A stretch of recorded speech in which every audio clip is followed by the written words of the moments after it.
When broad-gauge engines like this were first built in 1847, they were the largest, strongest and fastest in the world.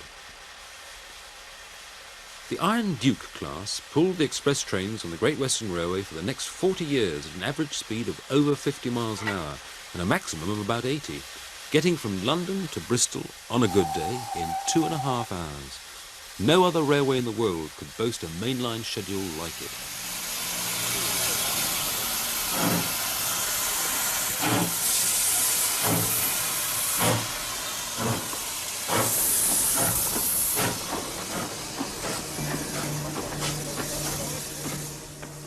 But the Victorian era is not really the golden age for which the GWR is most remembered. After their glittering dawn, there were terrible financial difficulties mid-century. Many of these were caused by their pig-headed adherence to the broad-gauge line, which didn't fit in with anybody else's. People's folk memories don't go back to the Iron Dukes, they go back to the Edwardian turn-of-the-century days, when summers were always hot, people always went on their holidays to Devon and Cornwall, and the Great Western was the only way to get there. Indeed, it was the GWR who dreamt up the phrase Cornish Riviera.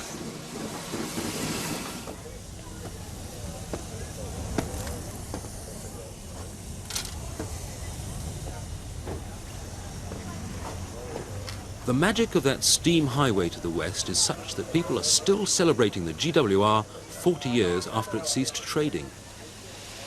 And today, at Bristol Temple Mead Station, they're preparing a special excursion drawn by two veteran locos, Hagley Hall and Drusluin Castle.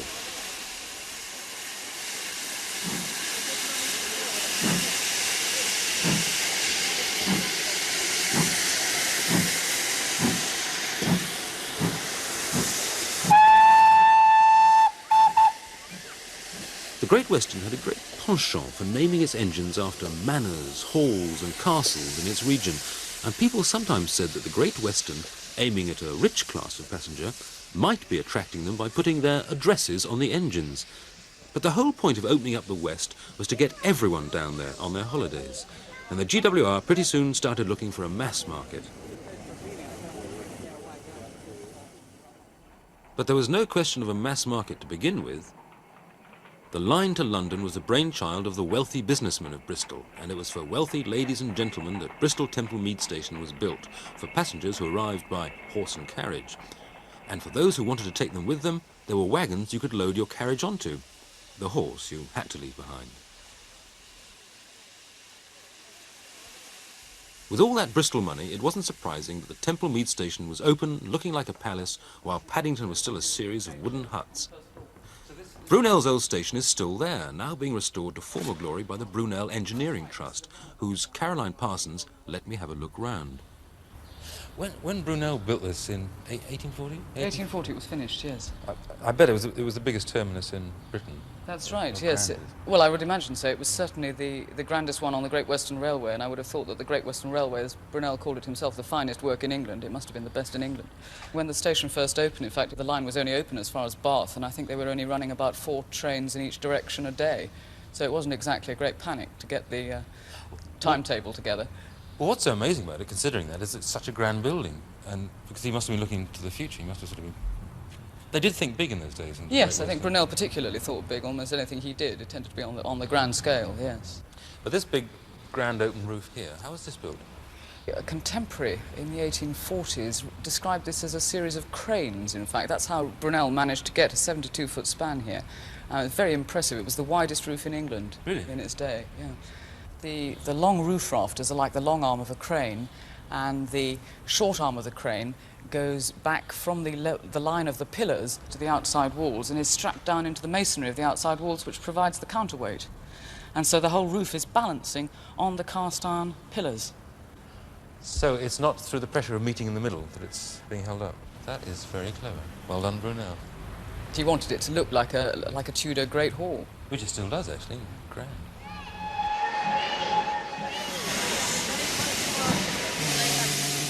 But what is it that brings everyone out today? Is it the music of steam that they remember from their youth, as if they were getting out their old 78s? Is it the imperial trappings of deep green uniform and shining metal that attracts them, like the cavalry riding past on parade?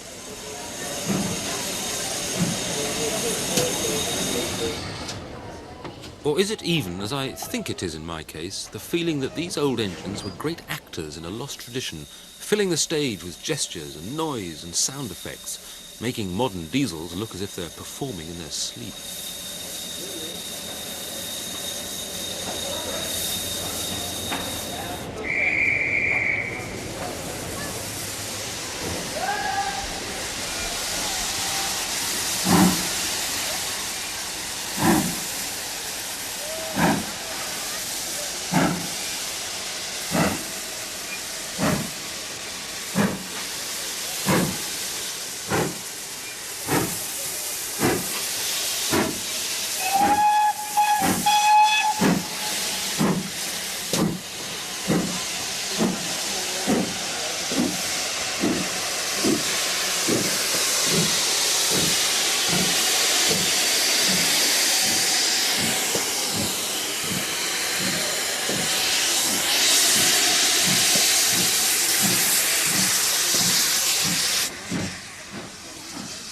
The train comes out of Bristol on a peculiar S-bend because it's leaving the London-Bristol line and swinging south onto the old Bristol and Exeter railway, which is renowned 100 years ago for having the highest fares in the country and some of the worst service.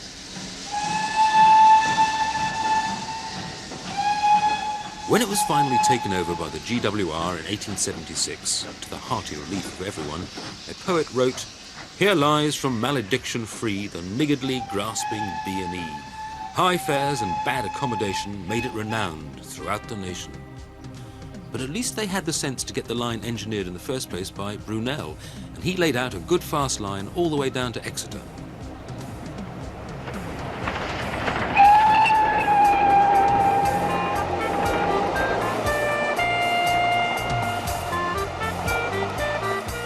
With a couple of steam engines in fine fettle, you can recapture the feeling of the days early this century when a fast express to the west was, for most people, the ultimate in holiday travel. The package flight of pre-war days, flying down to our very own British Riviera.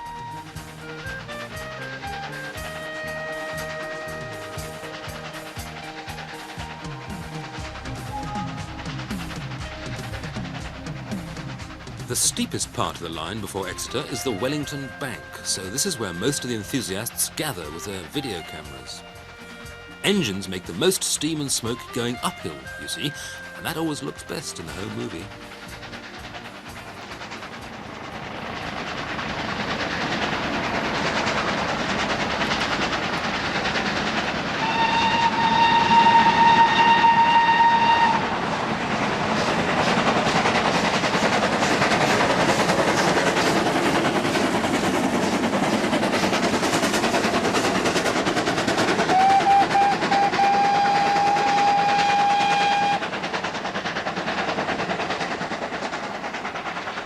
Railway people are still amazingly loyal to the line they grew up with, so when we enlisted railway historian Peter Simmons, we first had to find out secretly where he started life. Deep in GWR territory in Cornwall, thank goodness. You can't help getting the impression the Great Western Railway is actually rather different from other railways. I mean, I grew up by the side of the Great Western, so I feel rather pro it, but I've met people who feel a bit anti it, as if it was sort of the biggest and the best, but no one likes to admit it. Was it like this always from the beginning?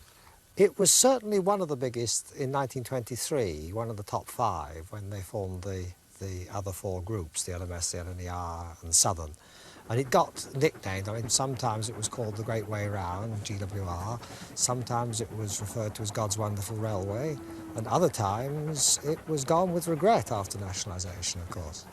One thing I know, because you told me, is that the GWR were very good at sort of improving their lines. I mean, actually sort of doing new lines. I mean, this used to be an old GWR line. That's right, yes, this went out of use, nearly 100 years ago, because they built a straighter line with less bridges, but viaducts, but a tunnel about a mile up that way. And this was part of the job of improving the railway down to Cornwall.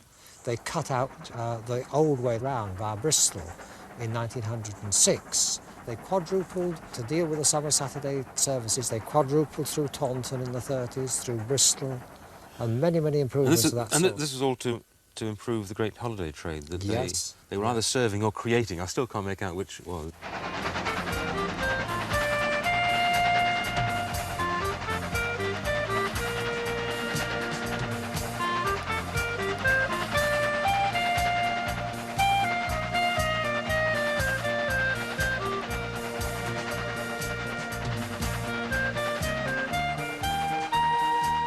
Steam trains now look part of the traditional British landscape, but many people once found them noisy, dirty, nasty and modern, in fact.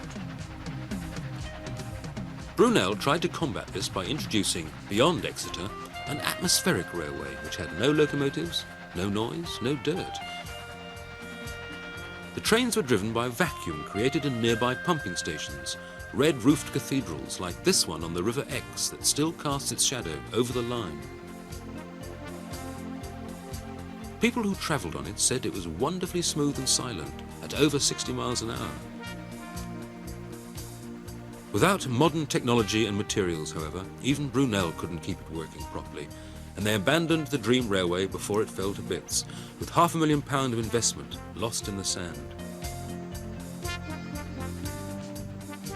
Beyond Exeter, the line down to Plymouth was the old South Devon Railway, though again laid out by Brunel.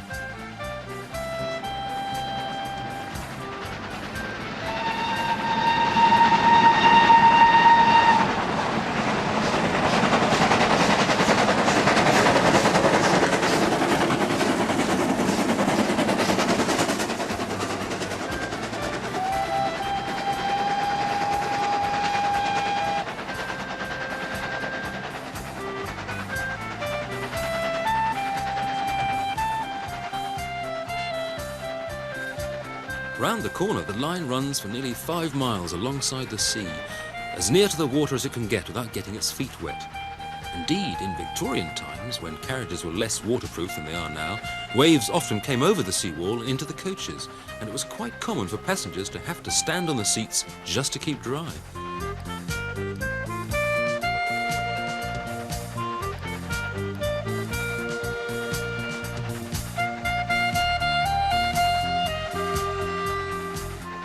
This steam special was due to finish in Plymouth, where the South Devon Railway was also forced to finish, and for a very good reason. Its way beyond Plymouth at Saltash was blocked by an enormous obstacle, the River Tamar.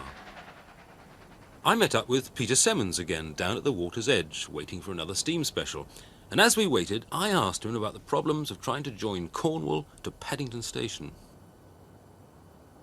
Peter, we've come right to the edge of Devon, as indeed the railways had done by 1840, and then they found this great watery mass barring their path to Cornwall. So what do they do?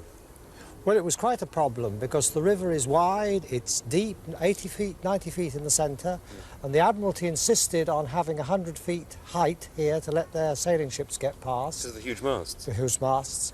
There were already railways down in Cornwall, but they wanted to link those railways with the rest of the English railways. Yes. And who did they send for? Well, Brunel, he was the engineer for the Cornwall Railway, as he'd been for the South Devon Railway and the other associated companies of the Great Western. So what was the exact system that he used to build the bridge? Because it does look a strange shape. It is. He built a smaller version of this principle before at Chepstow, which is no longer with us. But this was much the biggest version of it, and he had a combination of an arch and a suspension bridge. The arch tubes are those big ones right on the top there, and they're thrusting outwards because of the weight on them. Against the pillars, yes. And you normally need to have strong abutments to take that. Yeah. The suspension bridge, as you can see on the road bridge behind, the cables there are anchored in the land and they're pulling in. So he combined them all up there. And in this end, where you see his name, I.K. Brunel, engineer, 1859, the chains and the arch come together and all the forces in and out disappear. So really it's a sort of self-contained unit and you could put it anywhere and then just support it on a pier? That's right, but the problem is it's 100 feet up in the air and you can't lift it up there.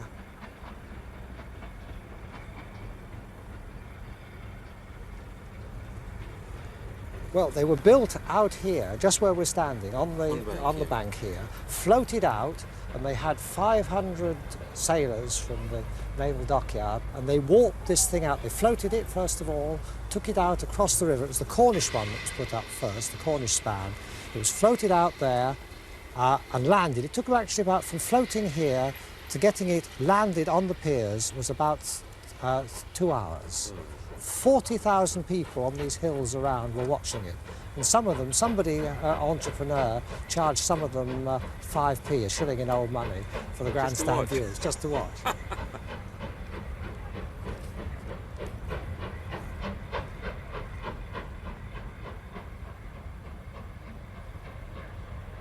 When they got them out there, they weren't that height though, were they? Oh no, they were just above water level, right at the bottom of those stone piers there. And they then had over 18 months or more to jack them up with great hydraulic jacks. They weigh 1,000 tons, those trusses, remember. Jack them up little by little, put new masonry in to support them while they repositioned the jacks and carry on again. A very, very slow job. It's agonisingly slow business, isn't it? It was. I mean, I think that if the same construction were adopted nowadays, they'd have to do it the same way, which is perhaps why this bridge has never been duplicated. It's a slow construction job.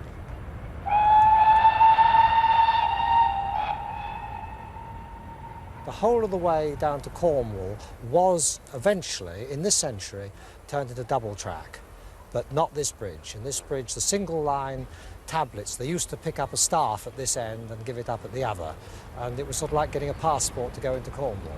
And they must have wanted to open up Cornwall sooner or later.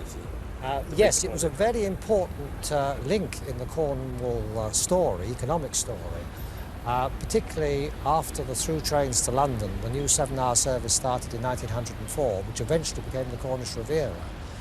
That boosted traffic in 1 year at Penzance by 67%. Really? And was that mostly holiday traffic, or was it...? It must have been, yes. This was the time the Great Western was pushing the Cornish Riviera, see your own country first, and that sort of thing. They could see a tremendous potential there. The initial impact on Cornwall was actually to help its fishing and farming. For the first time ever, they could get Cornish fish to Billingsgate within 24 hours. But getting holidaymakers down to Cornwall proved more important. The GWR developed a knack for advertising and merchandising. In 1904, they even produced their very own cinema commercial.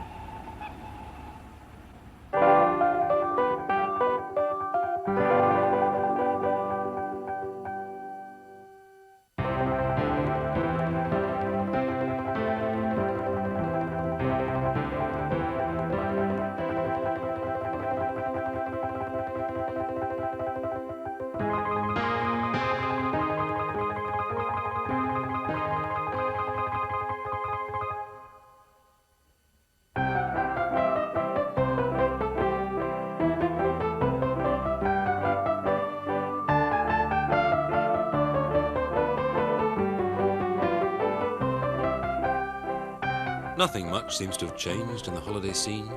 Visitors mucking around on the beach, the local fishermen staring at the visiting grockles, and the seagulls waiting for the fishermen to come out and do some work.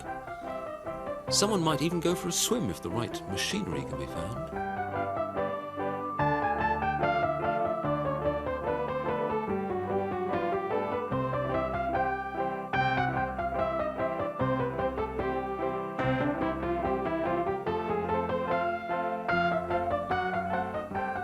There was one other way of getting to the West Country, by ocean liner from America.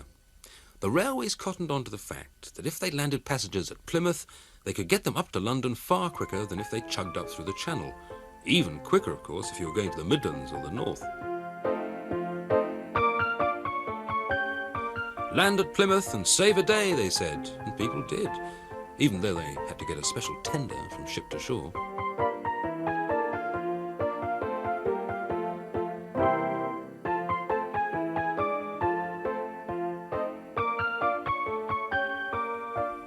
It's odd to think that these people were paying extra to get off their ship early. Nowadays, they'd be paying more for one extra day on their cruise liner.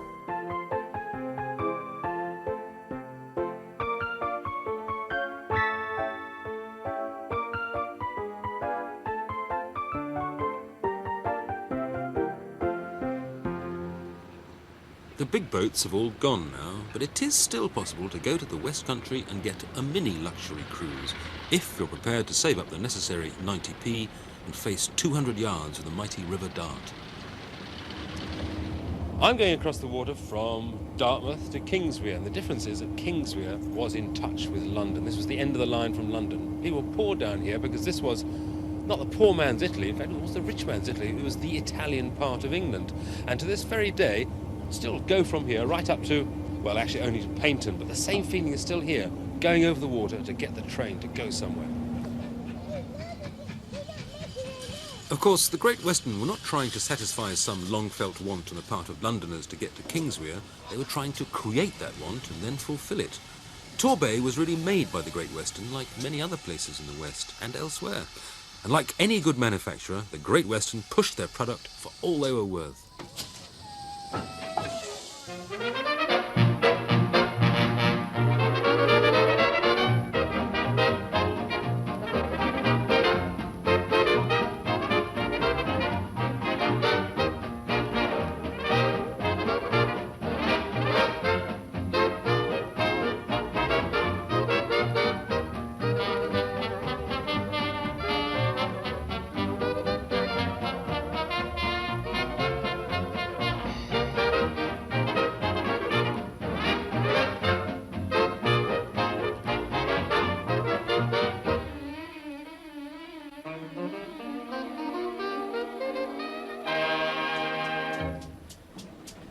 Along the line from Kingswear is Goodrington Sands, one of the last places left where you can still descend straight from a steam train onto the beach, as the GWR decreed that mankind should.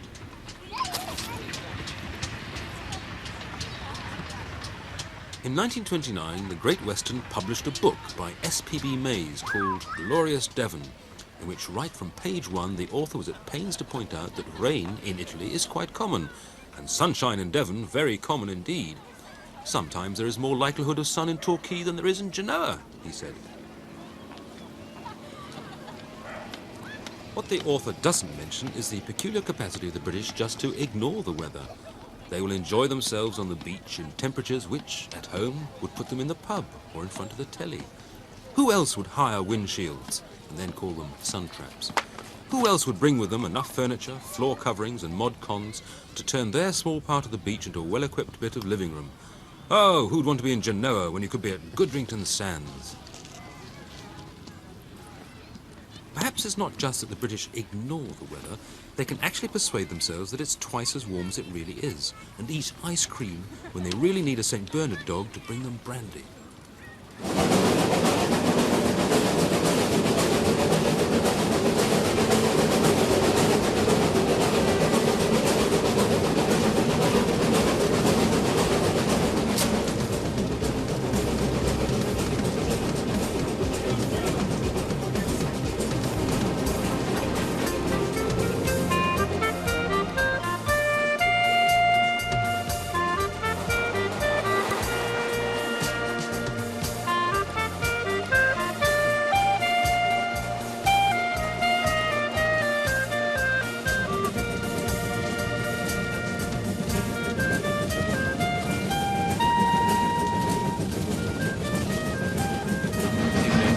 Sorry? Are you especially a steam enthusiast or just train to the gym? No, a train enthusiast, generally, rail enthusiast. And that's why you're here today, is it? Yeah.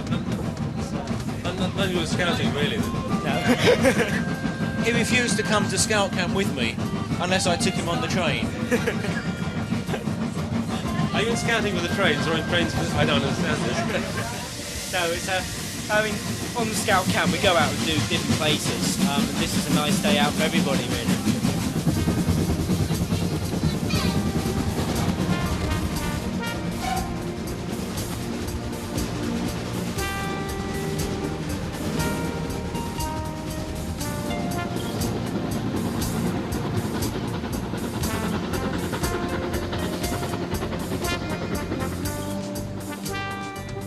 This preserved steam railway from Paynton to Kingswear is one of the last relics of the steam holiday kingdom of the Great Western Railway.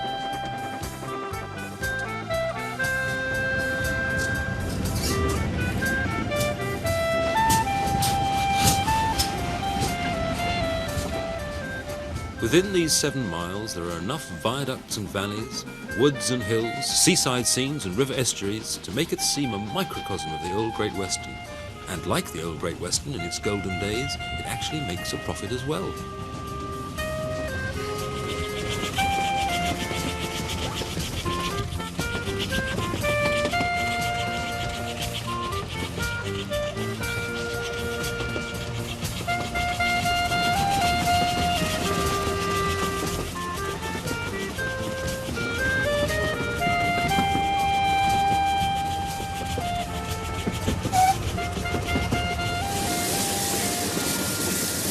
stiff a climb is this then? It's not too bad. It's about 1 in 60 average both ways. Starts from just crossing just here, and it goes up to Durton, which is the summit. Do you get much trouble with wheel slipping from the sea then? Sometimes, in conditions like today with a heavier train, yes. It's just light drizzle, which makes the track sticky. And what do you have to do then? Well, Do you use the sand? you have got sands, but they're not all that effective, really. Just be more careful and drive according to the conditions.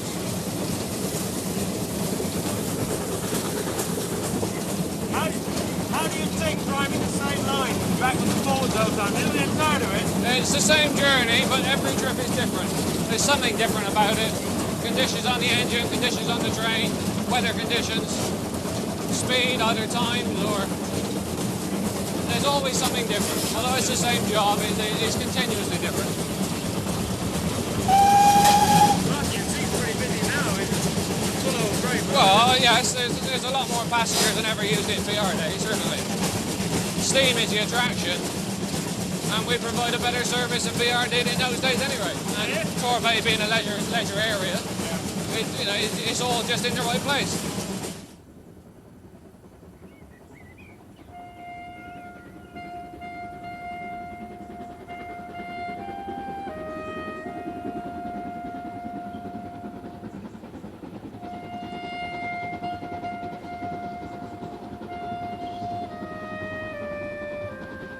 So in this corner of Devon remains a small piece of the golden age of steam, a holiday scene preserved in suntan oil and engine grease. Odd to think that the Great Western created the idea of holidays in the West Country. Now it's the holiday people who are keeping alive this memory of the Great Western Railway, as once it was.